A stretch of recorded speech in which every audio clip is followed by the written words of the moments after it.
Hello students, हम कर रहे थे आपका chapter 7 that is fraction. Last time हमने की थी आपकी एक्सरसाइज 7.2। आज हम करेंगे आपकी एक्सरसाइज 7.3। तो इसका फर्स्ट क्वेश्चन है find the greater of the two fraction the following pairs. यहाँ पे आपको पेयर्स में नंबर दिए हैं, आपको इनमें से बताना है कि कौन सी फ्रैक्शन जो है वो क्या है, ग्रेटर है। अगर दोनों के डिनोमिनेटर सेम है, ठीक है, तो आपने जस्ट ऊपर वाले नंबर देखने हैं। जैसे यहाँ पे दोनों का डिनोमिनेटर क्या था, सेम था, 5 था, तो ऊपर वाले नंबर में 4 बड़ा है कि 1 बड़ा है, तो 4 बड़ा है तो आपका साइन जो होगा वो 4/5 की साइड आएगा। जैसे नेक्स्ट क्वेश्चन था आपका, दोनों के नीचे डिनोमिनेटर सेम है, 7 है, ठीक है, तो यहाँ पे 5 बड़ा है 3 से, तो मैंने साइड जो है वो इसकी साइड मोड़ दी है। लेकिन आपका जैसे डी पार्ट लीजिए, सी पार्ट में भी डिनोमिनेटर सेम था, अब सी डी पार्ट लीजिए यहाँ पे। इसमें आपने क्या करना है, देखिए यहाँ पे डिनोमिनेटर दोनों अलग हैं, यहाँ पे 3 और यहाँ पे 5 है, ठीक है। तो आपने क्या करना है, इन दोनों का लेना है एलसीएम। एलसीएम आपको लेना मैंने पहले भी सिखाया हुआ है, 3 और 5 का क्या लेना है, एलसीएम लेना है। 3 1 सा 3, 5 की जगह 5 ही रहेगा। फिर 5 से ट्राई करेंगे, 1, 5 1 सा 5, तभी तक करना होता है जब तक यहाँ पे 1 1 ना आ जाए। तो आपका एलसीएम आया 3 5 सा 15, ठीक है, 3 5 सा 15 हो गया। तो इसीलिए हम क्या करते हैं, ऊपर भी 5 के साथ मल्टीप्लाई करेंगे, नीचे, क्योंकि 3 को किसके साथ मल्टीप्लाई करें तो 15 आता है 5 के साथ। तो ये वाली फ्रैक्शन को हमने 5 के साथ किया, और 5 को किसके साथ मल्टीप्लाई करें तो 15 आता है 3 के साथ, इसलिए ये वाली फ्रैक्शन को हमने ऊपर और नीचे 3 के साथ मल्टीप्लाई किया। ये चीज़ आपने याद रखनी है कि जो नंबर आप नीचे मल्टीप्लाई करते हो उसी नंबर को आपने ऊपर भी मल्टीप्लाई करना होता है। जब आपने इसको मल्टीप्लाई किया तो आपका 2 5 से 10 हो गया, 3 5 से 50, उसी तरह 3 3 से 9, 5 3 से 50, ठीक है। अब यहाँ पे दोनों का डिनोमिनेटर क्या हो गया, सेम हो गया। अब 10 बड़ा है कि 9 बड़ा है, चेक कीजिए। 10 बड़ा है तो 10 वाली फ्रैक्शन किसकी थी, 2/3 की, इसका मतलब 2/3 जो है वो बड़ा किससे हो गया, 3/5 से बड़ा हो गया। नेक्स्ट आपका ई पार्ट, एक ये भी ट्राई कर लेते हैं, ठीक है, क्योंकि इसमें भी डिनोमिनेटर क्या है, सेम नहीं है। यहाँ पे आपका देखिए डिनोमिनेटर हैं 4 और 7, 4 और 7 का आप लीजिए एलसीएम। वैसे छोटे नंबर हो तो आप क्रॉस मल्टीप्लाई भी करके कर सकते हैं, लेकिन क्योंकि एलसीएम वाला मेथड आपको अच्छा रहेगा, बेटर रहेगा, समझ आएगा, इसलिए यही ट्राई करते हैं।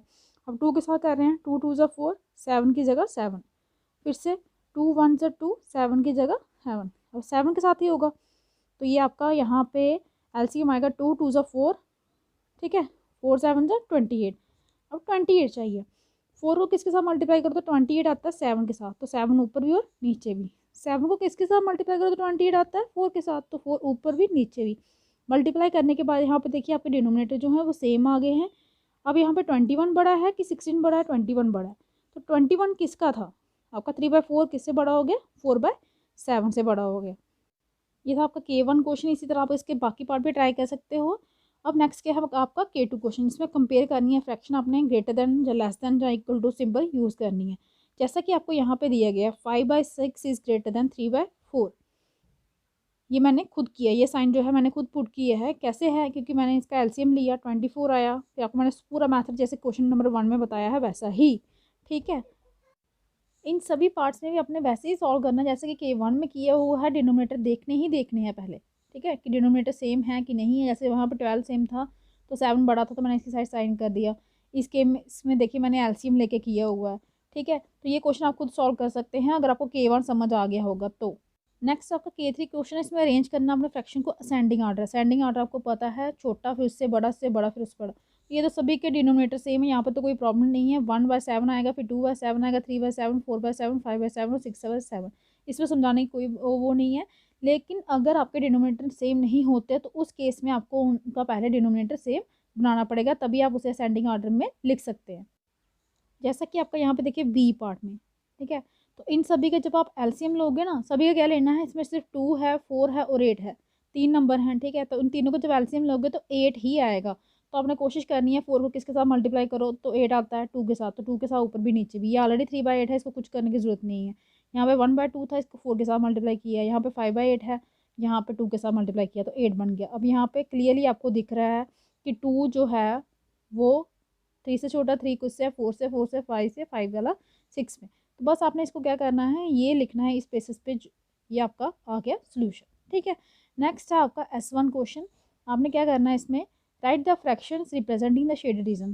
जो शेडेड रीजन जो है उनकी फ्रैक्शन लिखनी है और कंपेयर करना उनको ग्रेटर देन, लेस देन या इक्वल टू साइन से, ठीक है। अब यहाँ पे देखिए टोटल 1 2 3 4 5 6 टोटल थे 6।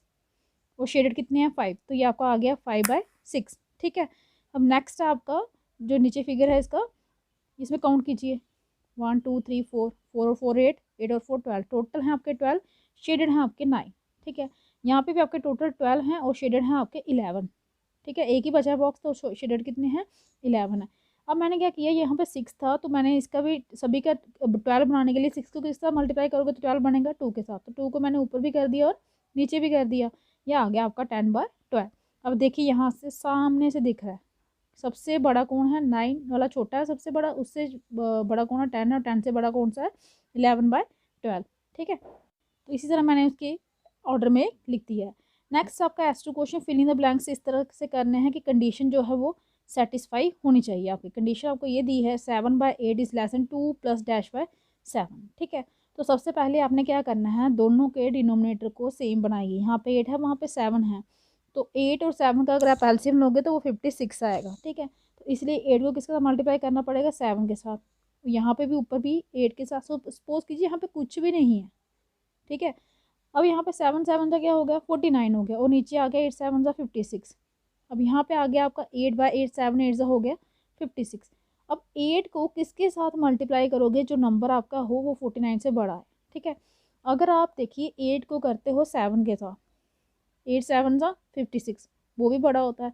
8 6 48, वो क्या होगा ज़्यादा, 48 जो होगा वो कम हो जाएगा किससे, 49 से। तो इसलिए मैंने यहाँ पे 5 भी कर सकते थे, लेकिन जब मैं 5 + 2 करती यहाँ पे 7 होता, 7/8 जो होगा 56 हो जाएगा। तो 56/56 आप सोचोगे ये तो कट जाता है, ये तो 1 ही बचेगा। ठीक है, समझ रहे हो मेरी बात को।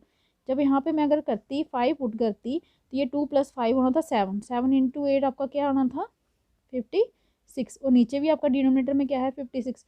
ठीक है, तो यहाँ पे 56 और 56 कट जाएगा, यहाँ पे आएगा 1। तो आप सोचोगे कि ये नंबर 1 से छोटा क्यों है, वैसे ये नंबर 1 से छोटा भी है, इसलिए मैंने 5 की जगह पे यहाँ पे 6 पुट किया। आप 5 भी पुट कर सकते हो, 6 भी पुट कर सकते हो, 5 के ऊपर कोई भी नंबर पुट कर सकते हो। ठीक है, तो ये कंडीशन जो है आपकी सेटिस्फाई हो गई। ठीक है, नेक्स्ट आपका S3 क्वेश्चन है, right the fraction represented by the shaded portion. नीचे आपको शेडेड पोर्शन दिए गए हैं फिगर में, तो आपने उनकी फ्रैक्शन जो है वो रिप्रेजेंट करिए, उनको लिखना है, उसके बाद उनको अरेंज करना है डिसेंडिंग ऑर्डर में।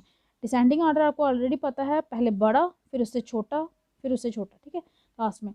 तो ये देखिए आपको ये दिए गए हैं, यहाँ पे टोटल 6 थे, 6 आ गए, शेडेड कितने हैं 5, तो 5/6 हो गया।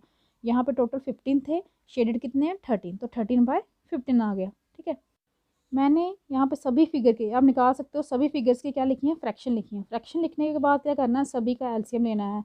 6 15 और 12 था डिफरेंट, इनका मैंने जब एलसीएम लिया, एलसीएम लेना मैंने आपको ऑलरेडी बताया हुआ, तो ये आपका आया 60। फिर उसके बाद क्या करना, आपने सभी के नीचे एलसीएम डिनोमिनेटर में क्या होना चाहिए 60। जब 16 आया तो ये डिसेंडिंग ऑर्डर में आ गया। ठीक है, ये था छोटा उससे बड़ा 5/6, उससे बड़ा 15/13। अब इसको ऐसे भी लिख सकते हो और ऐसे भी लिख सकते हो, 9/12 इज लेस देन 5/6। ठीक है, लेकिन डिसेंडिंग में लिखना था ना, तो ऐसे ही लिखना आप। ठीक है, ये था आपका S3 क्वेश्चन। अब आगे आपके स्टेटमेंट वाले क्वेश्चन, A1 क्वेश्चन है, ये यहाँ पे बताया गया है 2 आइडेंटिकल कार्ड्स हैं A और B, में दोनों एक जैसे हैं कार्ड। कार्ड A के 5/6 पार्ट है और कार्ड B के 6/9 पार्ट है, और लोडेड है किसके साथ, कार्टून के साथ। आपको बताना कौन सा कार्ड जो है वो हैवियर होगा। अगर सारे के सारे जितने भी कार्टन्स लोडेड किए हैं उनका सभी का कार्टन्स का वेट क्या है, इक्वल है। ठीक है, आपको सिर्फ कार्ड का वेट निकालना, कार्टून्स का वेट तो क्या है इक्वल है। अब आपने क्या करना है, यहाँ पे जो कार्ड लोडेड कितने हैं, ए में 5/6, बी में कितने हैं 6/9, दोनों का 6 और 9 का पहले एलसीएम लीजिए ताकि इनके डिनोमिनेटर हम सेम लाएंगे। एलसीएम लेना आपको पता है, यहाँ पे 18 आ गया। 6 को किसके साथ मल्टीप्लाई करोगे तो 18 आएगा, 3 के साथ, तो ये 15/18 आ गया। बी पार्ट में आप 9 को किसके साथ मल्टीप्लाई करोगे तो 18 आएगा 2 के साथ, ये आ गया सामने दिख रहा है यहाँ पे 12/18 और 15/18, तो 15/18 वाला बड़ा हुआ, तो ये मीन्स कि ए वाला कार्ड आपका क्या हो गया, heavier than the card B. Next आपका A2 क्वेश्चन है, तरुण ने स्कोर किए हैं 7/10 पॉइंट्स एक गेम में और मीना ने स्कोर किए हैं 8/12 किसी दूसरी गेम में, तो किसके स्कोर बड़े हैं आपको ये बताना है। तो सिंपली सबसे पहले आप इनकी फ्रैक्शन लीजिए, फ्रैक्शन के बाद इनके डिनोमिनेटर को सेम कीजिए। देखिए यहाँ पे पॉइंट जो स्कोर किए हैं, तरुण ने फ्रैक्शन में लिखे 7/10, मीना ने कितने किए 8 12 में से, तो इसको मैंने सिंपल कर लिया, 4 2 8 4 3 12। ठीक है, अब एलसीएम लेना आपने 10 और 3 का, तो वो आपका आ गया 30। एलसीएम लेना आपको ऑलरेडी पता हुआ। ठीक है, तो तरुण के पॉइंट्स कितने होंगे, तरुण के नीचे डिनोमिनेटर में था 10, 10 को किसके साथ मल्टीप्लाई करोगे 13, तो ऊपर नीचे 3 के साथ कर दिया, 3 को 10 के साथ करोगे तो 30 आएगा, ऊपर नीचे कर दिया। तो इन दोनों में किसके दिख रहे हैं, 21 तरुण के ज़्यादा दिख रहे हैं, तो इसका मतलब तरुण के जो स्कोर हैं वो ग्रेटर हैं किससे, मीना से। नेक्स्ट ये आपका A3 क्वेश्चन है, इसमें बताया गया है Sheetal has a red and blue decorative ribbon है उसके पास, जो लेंथ है रेड रिबन की वो इस मिक्स फ्रैक्शन में दी गई है और ब्लू रिबन की ये वाली मिक्स फ्रैक्शन में दी गई है। आपको बताना है कौन सा रिबन जो है वो लंबा है, ठीक है। अब लेंथ रेड रिबन की मिक्स फ्रैक्शन में है, मैंने आपको बताया है वो मिक्स को इम्प्रॉपर में कैसे करना है, और ब्लू वाले भी मिक्स फ्रैक्शन में था, उसको मैंने इम्प्रॉपर में किया हुआ है। और यहाँ पे 5 और 6 का एलसीएम लिया तो 30 आ गया। रेड रिबन की लेंथ वैसे ही सेम करना आपने, इसको भी 30 दोनों का किया तो दोनों का बड़ा दिख रहा है, किसका है 95 बड़ा है, तो किसका ब्लू रिबन की जो लेंथ है वो रेड रिबन से क्या है, बड़ी है। A4 क्वेश्चन आपका पूजा रीड करती है 1/9 बुक वेडनेसडे को, 2/3 बुक का पार्ट थर्सडे को, 2/9 फ्राइडे को। अरेंज करने हैं अपने डेज जो हैं असेंडिंग ऑर्डर में, ठीक है। और नंबर ऑफ पेज रीड जो हुए हैं पूजा का, तो सबसे पहले यहाँ पे देखिए 3 है, 9 है, 9 है, तो 3 और 9 का आप लीजिए एलसीएम, मैंने लिया एलसीएम, वो आ गया 9। तो बुक जो रीड की पूजा ने वेडनेसडे को 1/9 थी, थर्सडे को थी 2/3, लेकिन मैंने इसका डिनोमिनेटर सेम बनाना था तो 3 के साथ मल्टीप्लाई कर दी, ये आपका आ गया 6/9। फ्राइडे को भी 2/9। अब सभी का डिनोमिनेटर सेम है, आपको दिखाई दे रहा है कि असेंडिंग ऑर्डर में करोगे, सबसे छोटा फिर उससे बड़ा फिर उससे बड़ा, ठीक है। तो 1/9 सबसे छोटा था, लेसन 2/9, 2/9 जो आपका है वो क्या था, उसके बाद था 6/9, लेकिन 6/9 आपका क्या था, यही था 2/3, तो और लास्ट में आप इसको ये लिख सकते हो, नहीं भी लिखोगे कोई प्रॉब्लम नहीं है। तो ये आपकी जो एक्सरसाइज थी 7.3 ये कंप्लीट होती है यहाँ पे। आई होप कि आपको समझ आ गया होगा। Thank you.